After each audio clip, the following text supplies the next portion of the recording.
सरासनस्रा बिमाजों रायजानाय बुजानाय आरो मोनाबा तास गेलेनाय बे मोननैनि अनगा बिनि सानै आंगो लोगो आदालि आरो आमाय पुत्रे आमाय पुत्रेया गामिनि बयनिख्रुइबो गिदिर रौ बाहारि बिगोमा आरो बिनि बाहानि मेन कास्टमार आदालि आरजेलि माने अनला जोहोलाव लिया गाव लानाय नामसो मानोना बेयो गथ'फोरखौ काराटे फोरोङो खांख्राइ फिल्माथ' दा रायजोफोराथ' बिराद मोजां मोनदों ओमफ्राय आंबो बिराद एक्साइटेडमोन आरो बिराद मोनसे पजिटिभ वाइब्स मोनदों जे बिदि मोनसे फिल्म बा सावथुन मोनसे दिहुननायखाय आरो मेसेजआ बेखौनो होनो नागिरो जे बेखौ एक्सुवेलि गामिनि खौसेथिखौ माने देखायदों जाहाथे बयबो एकता मोनसे बयबो माने सापर्टिभै थानांगौ जाहाथे नांलाय खमलाय जेबो जाया एक्सुवेलि बेनो मेसेजमोन खांख्राइनि खांख्राइया जेरैबायदि माने रावखौबो माबा आवगायनो होआ स' बेबायदिनो खायसे खायसे मानसिफोर गामिनि बिदि इश्युसफोरनि माबायाव आन्दाराव बे एक्सुवेलि बिदि खांख्राइखौ बानायनाय जादों स' आं सानो जे रायजोफोरा मोजां मोनगोन एसे इउनिक स्ट'रि स' आं बेखौनो खोन्थानो लुगैगोन जे आसा खालामो बयबो मोजां मोनगोन आरो आंबो बिराद माने एक्साइटेडमोन आरो बिराद मोजां मोनदों खामानि मावनानै बेखौ एक्सुवेलि दा जोङो कनफार्म खालामनो हायाखै खारन जों दा लासैनो डिसकास खालामनानै रायजोमोननो जों फोरमायगोन जे बिराद थाबैनो बेखौ नायनो मोनगोन रायजोफोरा आरो अलरेडि इउटिउबाव ट्रेलार दिहुननाय जाखाबाय बेनिफ्राय बिराद थाबैनो जोङो मेसेज हरगोन रायजोफोरनो जे मायाव खांख्राइ मुभिखौ नायनो मोनगोन दुर्गा फुजाफोरावबो जोङो पेन्डेल खिन्थिगोन आरो कन्टेक्ट खालामनो हागोन अलरेडि कन्टेक्ट नाम्बारा दंखायो जोंनि पस्टाराव ओमफ्राय रायजोफोरा जुदि नायनो लुगैयोबा कन्टेक्ट नाम्बाराव कन्टेक्ट खालामबानो बे जोङो खांख्राइ मुभिखौ दिन्थिनो हागोन सावथुना टटेल खांख्राइजों मोनथाम जासिगोन आरो आपकामिं मोनसे फैगासिनो गणेश बर'नि डिरेक्टर बोसोन होननाय आदा अम प्रकाशजों बेबो माने बे बोसोरावनो रिलिज जानायनि बाथ्रा फैगासिनो आरो जोबोद मोजां मोनदों माने मोनसे जोंनि बे जेनेरेशननि थाखाय मोनसे बिराद मोजां मोनसे एग्जाम्पल होननानै आं सानो खांख्राइ सावथुनखौ माने टेक्निकेलिबो बिराद आपग्रेड जादों बे सावथुना आरो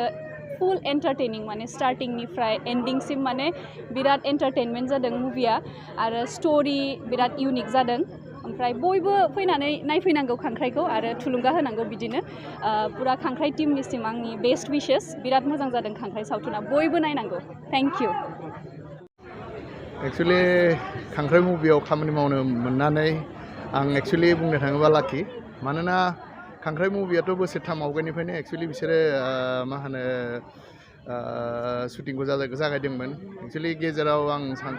मा होनो डाइरेक्टरखौ आं लोगो मोन्दोंमोन होमबा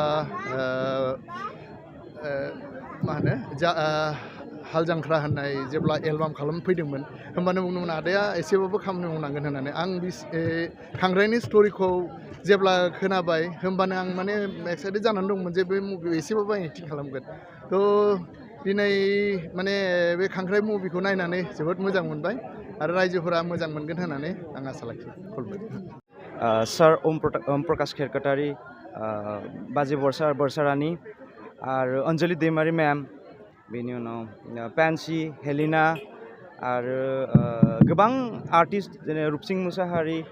गीताश्री रामसियारि मोहिनी रामसियारि आरो लोगोसे गोबां आर्टिस्ट फैदो बे मुभिखौ नायनो आंथ' बे खांख्राइ मुभि जेब्ला माने बे टाइमावनो एक्साइटेडमोन कि सामथिं निउ गोदान मोनसे इउनिक कनसेप्ट मोनसे बर' इन्डास्ट्रियाव आं होनो नाजादोंमोन माने ट्राइ खालामगासिनोमोन एन्ड देन दिनै आं जि अडियेन्सनि जि रिएक्सन नुबाय आं हयथ' आं साक्सेस मानोना अडियेन्सआ मोनसे माने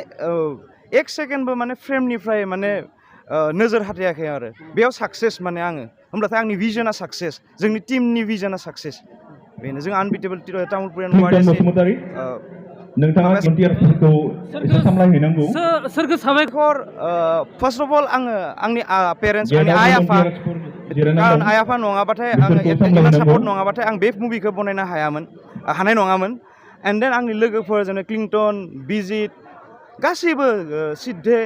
बा ब्रिजेस गासैबो आंनो हेफाजाब होदो बे मुभिखौ बनायनायाव बे सावथुनखौ बनायनायाव स' गासैखौबो आङो साबायखर होबाय फैबाय थानाय समाव प्रजेक्ट बे आंनि बे मोनसे मुभि बनायनाय मोनसे जनरा खांख्राया जे खेरखातारि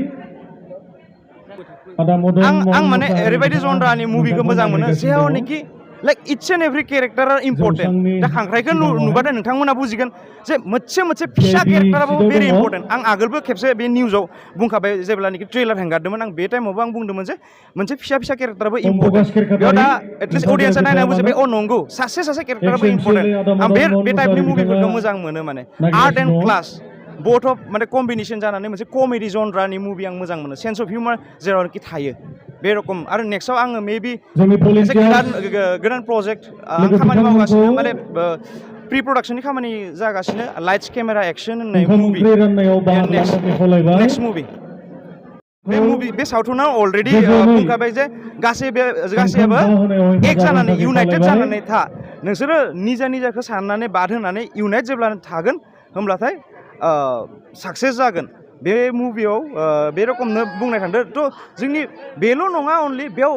बहुद बुस्थु खांख्राइ जेब्ला आं दा एक्सप्लेन खालामथ'वा खिन्थु खांख्राइ जेब्ला नायो इट्स एन्ड एभ्रि सिन माबा नङा माबा मोनसे मेसेज मोनगोन माने जुदि डिटेलि नायो आं बेनि थाखाय गासैखौबो खांख्राइ सावथुन नायनो थाखाय खुलुमबाय माने रिकुवेस्ट खालामबाय औ बेयाव अलरेडि ट्रेलारावथ' जोङो कन्टेक्ट नाम्बारखौ होखादो एन्ड देन दा कन्टेक्ट नाम्बार होखादो आरो बे निउस चेनेलनि जरिये बेयावबो सारमोना माने जुदि माने बेयावबो थागोन इउटुब चेनेलावनो बांद्राय बे खांख्राइ ट्रेलार टाइप खालामबानो जे फैयो बेयावनो जोङो माबाखौ फन नाम्बारखौ बेयावनो होदो बेयाव कन्टेक्ट खालामबानो मोनगोन आरो अनसु ब्रह्म चेनेलाव आरो एसबि सिने क्रिएसनाव बे खांख्राइनि ट्रेलारा दङ दुर्गा फुजा येस दुर्गा फुजायाव औ दुर्गा फुजानिफ्राय रायजोफोरा बे मुभिखौ नायनो मोनगोन दुर्गा फुजा लक्षि फुजा जेरावनोखि कन्टेक्ट खालामबानो जाबाय बे ट्रेलारावनो बे नम्बराव होनाय दङ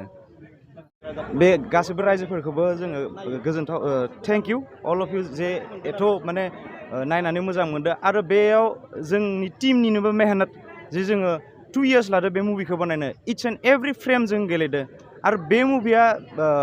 टटेलि डाइरेक्टरनि हिसाबै थांदो जे डाइरेक्टरा जे जोंनि सानसोरां खाख्लारि अडियेन्सआ मोजां मोनदो आंनि थाखाय बिराद गोजोनथाव बे आं गोजोननाय मोनबाय जे अडियेन्सआ बे मुभिखौ नायनानै इमान मोजां मोनबाय औ माने 3000 मानसि बेयाव तामुलपुर पार्कआव जमा गेदारिं जादों बे फिल्मखौ नायनो थाखाय